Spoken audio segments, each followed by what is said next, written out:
అందరికీ నమస్కారం. ఇంతకుముందు తరగతిలో 10వ తరగతి తెలుగు పరిమళం నుండి 7వ పాఠం చేజారిన బాల్యం 2 భాగాలుగా చెప్పుకున్నాము కదా. ఈరోజు తరగతిలో భాషాంశాలు, పదజాలం, వ్యాకరణాంశాలు చెప్పుకుందాం. ఈరోజు తరగతి ఒక మంచి సూక్తితో ప్రారంభించుకుందాం. ఆలోచనలు అమృత తుల్యాలు. ఆలోచనలు అమృత తుల్యాలు. మనం ఏ పని ప్రారంభించినా ఆలోచనలు అనేవి మంచిగా ఉండాలి. అమృత తుల్యాలు అంటే మంచిగా ఆలోచన చేసినటువంటి ఆలోచనలు అమృతంతో సమానం. కాబట్టి ఏదైనా పని ప్రారంభించినప్పుడు మిత్రులు, శ్రేయోభిలాషులు, ఆత్మీయులు, ఆప్తులు ఇటువంటి వారితో చక్కగా ఆలోచన చేసి పని ప్రారంభించుకుంటే ఆ యొక్క పని విజయవంతం అవుతుంది. అందుకనే ఆలోచనలు అమృత తుల్యాలు అని అంటారు. మన పాఠ్యపుస్తకంలో 82వ పేజీ చూడండి. భాషాంశాలు, పదజాలం. కింది ఎరుపు రంగులో ఉన్న పదాలకు అర్థాలు రాసి సొంత వాక్యాలు రాయండి. 1. పిల్లలు నిష్కల్మషంగా ఉంటారు. పిల్లలు నిష్కల్మషంగా ఉంటారు. నిష్కల్మషం అంటే అర్థాలు: స్వచ్ఛమైన, చెడు నుండి విముక్తి. స్వచ్ఛమైన, చెడు నుండి విముక్తి. సొంత వాక్యం: తల్లిదండ్రులు పిల్లల మీద స్వచ్ఛమైన ప్రేమ చూపుతారు. తల్లిదండ్రులు పిల్లల మీద స్వచ్ఛమైన ప్రేమ చూపుతారు. 2. మంచి ప్రవర్తనకు చిన్నతనంలోనే బీజం పడాలి. మంచి ప్రవర్తనకు చిన్నతనంలోనే బీజం పడాలి. బీజం అనే దానికి అర్థాలు: విత్తనం, బలం, మూలం. బీజం అనే దానికి అర్థాలు: విత్తనం, బలం, మూలం. సొంత వాక్యం: జగత్తు ఆవిర్భావానికి తొలి మూలం నీటి నుంచే ఆవిర్భమైంది. జగత్తు ఆవిర్భావానికి తొలి మూలం నీటి నుంచే ఆవిర్భమైంది. 3. కష్టపడి చదివితే ఉత్తరోత్తర అభివృద్ధి ఉంటుంది.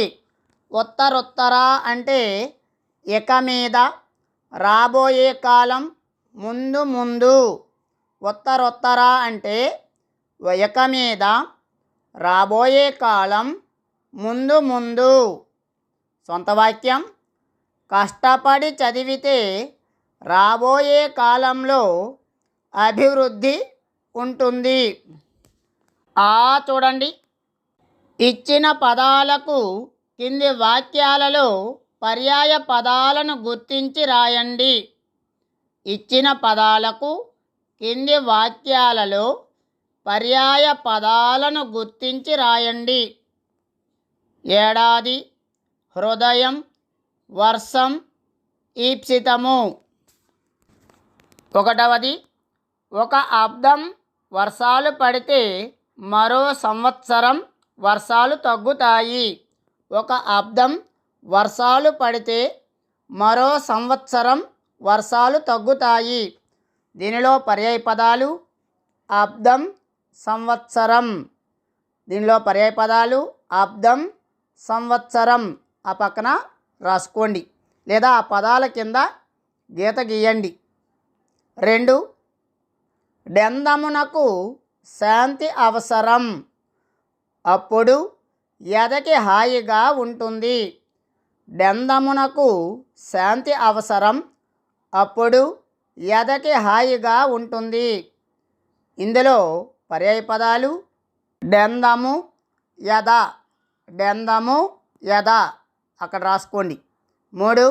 ఈ సంవత్సరం వానలు ముమ్మరంగా పడ్డాయి. ఆ వృష్టి వల్ల వాగులు పొంగి పొర్లాయి. ఈ సంవత్సరం వానలు ముమ్మరంగా పడ్డాయి. ఆ వృష్టి వల్ల వాగులు పొంగి పొర్లాయి. దీనిలో సమానార్థకాలు లేదా పర్యాయ పదాలు వానలు, వృష్టి. వానలు, వృష్టి గీత గీసుకోండి, ఆ పక్కన రాసుకోండి. 4 కోరిక నెరవేరాలంటే కష్టపడాలి, అప్పుడే ఆకాంక్ష తీరుతుంది. కోరిక నెరవేరాలంటే కష్టపడాలి, అప్పుడే ఆకాంక్ష తీరుతుంది. ఇందులో సమానార్థకాలు లేదా పర్యాయ పదాలు కోరిక, ఆకాంక్ష. కోరిక, ఆకాంక్ష. ఈ చూడండి, కింది ప్రకృతి వికృతులను జతపరచండి. 1 ఆసక్తి.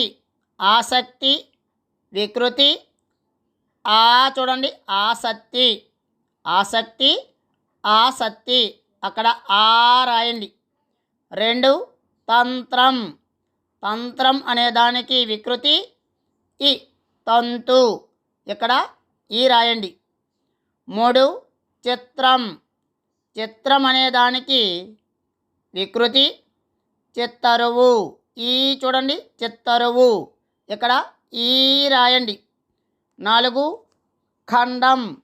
ఖండం అనే దానికి వికృతి పదం కండ గండ్ర. కండ గండ్ర, అక్కడ రాయండి. చూడండి, కింది వాక్యాలలో జాతీయాలను గుర్తించి వివరించి రాయండి. 1 అతడు చేయి తిరిగిన రచయిత. అతడు చేయి తిరిగిన రచయిత అంటే చాలా పనిమంతుడని అర్థం. చాలా పనిమంతుడని అర్థం. వాడు ఈ పనిలో బాగా చేయి తిరిగిన వాడు. వాడు ఈ పనిలో బాగా చేయి తిరిగిన వాడు అనే సందర్భంలో అతడు చేయి తిరిగిన రచయిత అనే జాతీయాన్ని వాడతారు. 2 జీవితం చేజారిపోనీయకూడదు. జీవితం చేజారిపోనీయకూడదు. జీవితం చేజారిపోనీయకూడదు. చేజారిపోనీయకూడదంటే చేజారిపోవు. తన వశము నుండి పట్టు సడలిపోవడం అని అర్థం. తన వశము నుండి పట్టు సడలిపోవడం అని అర్థం. పరిస్థితి తన పరిధి దాటిపోవు సందర్భంలో ఈ చేజారిపోవు అనే జాతీయాన్ని ప్రయోగిస్తారు. 3 చీకు చింత లేని జీవితమే జీవితం. చీకు చింత లేని జీవితమే జీవితం. బాధపడింది, సంకటాలు అని అర్థం. ఎక్కువ విచారాన్ని తెలిపే సందర్భంలో ఈ జాతీయాన్ని వాడతారు. ఎక్కువ విచారాన్ని తెలిపే సందర్భంలో ఈ జాతీయాన్ని వాడతారు. 4 ఉన్నత జీవితానికి మూల బీజాలు బాల్యంలోనే నాటాలి. ఉన్నత జీవితానికి మూల బీజాలు బాల్యంలోనే నాటాలి అంటే తొలి అడుగు, మంచి ఆలోచనలు, నడత, మంచి ప్రారంభాలు అని తెలిపే సందర్భంలో ఈ పదం ప్రయోగిస్తారు. మంచి ప్రారంభాలు అని తెలిపే సందర్భంలో ఈ పదం ప్రయోగిస్తారు. వ్యాకరణాంశాలు. కింది పదాలను విడదీసి సంధి పేరు రాయండి. 1 అప్పుడప్పుడు. విడదీస్తే అప్పుడు ప్లస్ అప్పుడు, ఆమ్రేడిత సంధి. అప్పుడు ప్లస్ అప్పుడు, ఆమ్రేడిత సంధి. పూర్వపదం ఏముంటుందో పరపదం కూడా అదే రావడాన్ని ఆమ్రేడితం అంటారు. అంటే ద్విరుక్తము యొక్క పరరూపాన్ని ఆమ్రేడితం అంటారు. ద్విరుక్తము అంటే రెండు మార్లు రావడం. 2 దీపాలు, దీపము ప్లస్లు లులనల సంధి, దీపము ప్లస్లు లులనల సంధి. 3 ఎప్పుడైనా, ఎప్పుడు ప్లస్ అయినా ఉత్వ సంధి. 4 దశాబ్దం, దశ ప్లస్ అబ్దం సవర్ణ దీర్ఘ సంధి. 5 గర్వపడు, గర్వము ప్లస్ పడు పడ్వాది సంధి. గర్వపడు, గర్వము ప్లస్ పడు పడ్వాది సంధి. చూడండి, కింది పదాలను కలిపి సంధి పేరు రాయండి. 1 తల్లి ప్లస్ తండ్రి కలిపి రాస్తే తల్లిదండ్రులు, గసడ దవాదేశ సంధి. తల్లి ప్లస్ తండ్రి కలిపి రాస్తే తల్లిదండ్రులు, గసడ దవాదేశ సంధి. సూత్రం ద్వంద్వంబుపై పరుసములకు సరళములగును. ద్వంద్వంబుపై పరుసములకు సరళములగును. గసడ దవాదేశ సంధి రెండవ సూత్రం ప్రకారంగా తల్లి ప్లస్ తండ్రి తల్లిదండ్రులు అవుతుంది. 2 ఇన్ని ప్లస్ ఏళ్ళు ఇన్నేళ్ళు, ఇన్ని ప్లస్ ఏళ్ళు కలిపితే ఇన్నేళ్ళు యత్వ సంధి. 3 పుస్తకము ప్లస్లు కలిపి రాస్తే పుస్తకాలు లులనల సంధి.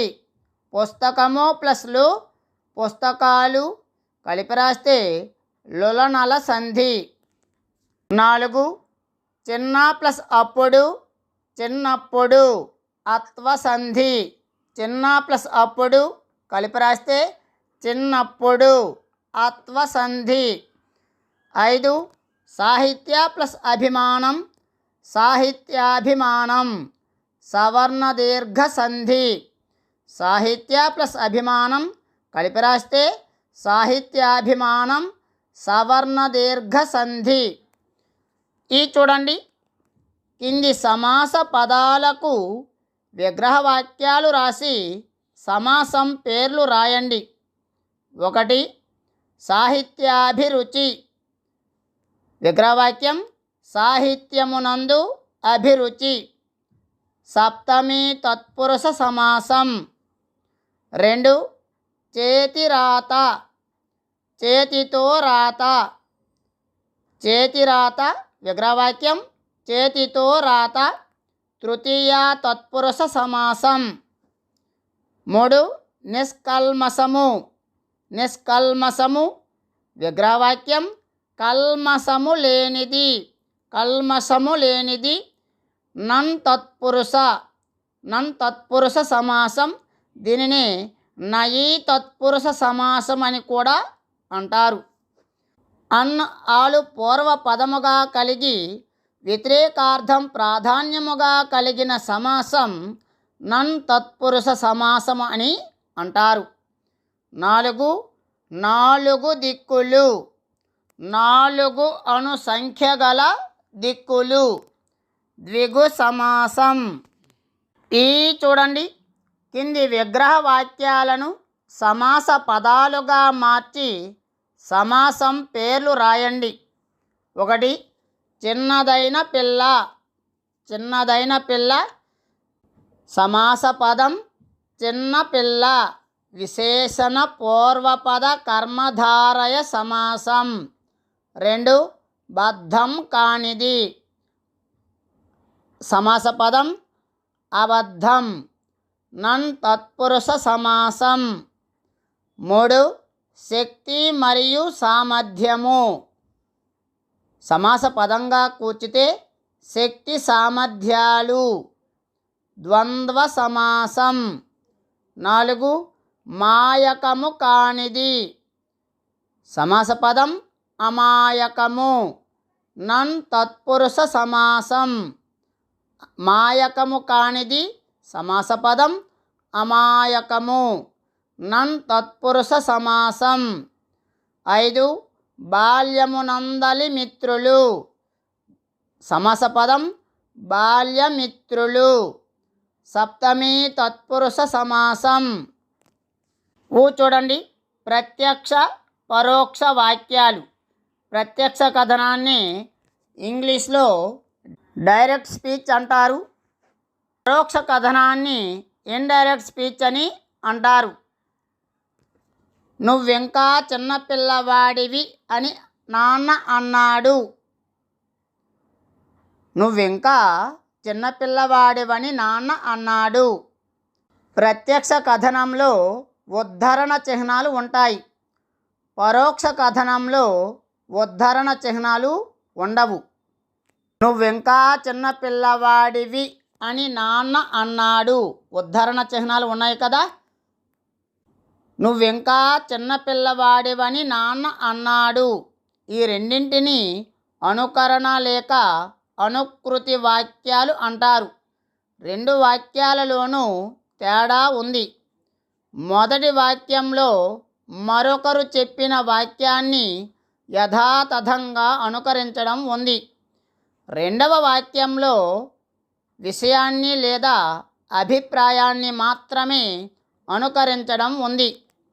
మొదటి వాక్యంలో చిన్న పిల్లవాడివి అని ఉంటే రెండవ వాక్యంలో చిన్న పిల్లవాడివని అని కనిపిస్తుంది. మొదటి వాక్యాన్ని ప్రత్యక్ష అనుకృతి అని, రెండవ వాక్యాన్ని పరోక్ష అనుకృతి అని అంటారు. ప్రత్యక్ష అనుకృతి పరోక్ష అనుకృతిగా మారినప్పుడు కొన్ని మార్పులు వచ్చాయి. చూశారు కదా. ఈ రెండింట్లో అని అనేది అనుకారకం, అంటే అనుకరిస్తున్నట్లు చెప్పే పదం. ఇప్పుడు ఈ రెండు వాక్యాల స్వభావాన్ని ఈ కింది విధంగా చెప్పవచ్చు. ప్రత్యక్షానుకృతి. ప్రత్యక్షానుకృతి ఇతరులు చెప్పిన విషయాన్ని లేక తను చెప్పిన విషయాన్ని ఉన్నది ఉన్నట్లుగా అనుకరించి చెప్పడం. ఇతరులు చెప్పిన విషయాన్ని లేక తను చెప్పిన విషయాన్ని ఉన్నది ఉన్నట్లుగా అనుకరించి చెప్పడం. అంటే ఇందులో ఎటువంటి మార్పులు ఉండవు. ఉదాహరణ, నేను రాను అని రవి రాజుతో అన్నాడు. కోడి కొక్కురోకో అని కూస్తుంది. వ్యక్తికి బహువచనం శక్తి అని అన్నాడు శ్రీశ్రీ. పరోక్షానుకృతి అనుకరించిన దానిలో విషయాన్ని అభిప్రాయాన్ని మాత్రమే అనుకరించడం. అనుకారకం అని అనుకారక పదం కొన్ని సందర్భాలలో లోపించవచ్చు కూడా.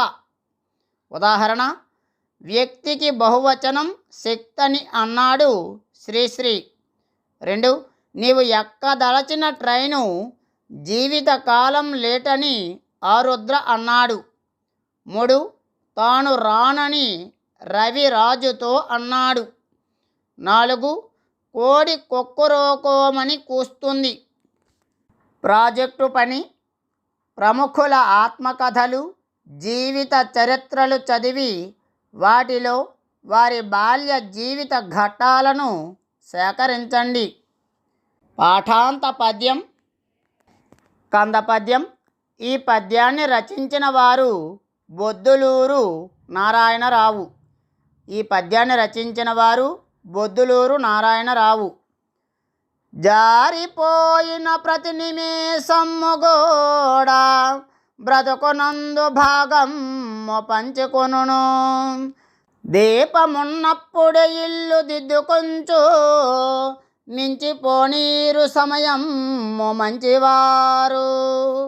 జారిపోయిన ప్రతి నిమేషము కూడా బ్రతుకునందు భాగం పంచుకొనును. దీపమున్నప్పుడే ఇల్లు దిద్దుకొంచు మించిపోనీరు సమయం మంచివారు. భావం: కాలం విలువ తెలిసిన ఉత్తములు ప్రతి నిమిషాన్ని సద్వినియోగం చేసుకుని ఉన్నత స్థాయిని పొందుతారు. దీపమున్నప్పుడే ఇల్లు చక్కబెట్టుకోవాలనే సామెతను నిజం చేస్తారు. సమయాన్ని వృధా కానీయరు. కాలం విలువ తెలిసిన ఉత్తములు ప్రతి నిమిషాన్ని సద్వినియోగం చేసుకుని ఉన్నత స్థాయిని పొందుతారు. దీపమున్నప్పుడే ఇల్లు చక్కబెట్టుకోవాలనే సామెతను నిజం చేస్తారు. సమయాన్ని వృధా కానీయరు. సూక్తి. సూక్తి అంటే మంచి మాట.